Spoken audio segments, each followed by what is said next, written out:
हम हाजिर हुए हैं रईस मोहम्मद दीन वरीन साहब के डेरे पे। वो हमसे बिछड़ गए हैं और मैं समझता हूँ कि रईस मोहम्मद दीन साहब एक सायादार दरख्त की मानंद थे पाकिस्तान पीपल्स पार्टी के वर्कर्स के लिए। और वो जब जनरल सेक्रेटरी थे तब भी उन्होंने इस बात को साबित किया, दीगर ओहदों पे थे तब भी उन्होंने इस बात को साबित किया। और मैं समझता हूँ पीपल्स पार्टी का ये जो साया हमसे जुदा हुआ है ये बहुत बड़ा नुकसान है और ये नाकाबिल तलाफ़ी नुकसान है।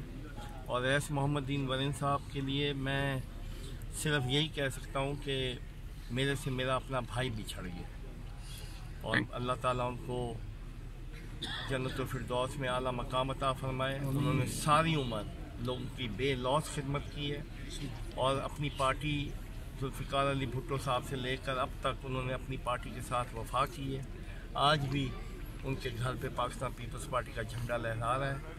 तो रईस मोहम्मद दीन वरीन साहब एक बेहतरीन इंसान थे जो हमसे बिछड़ गए।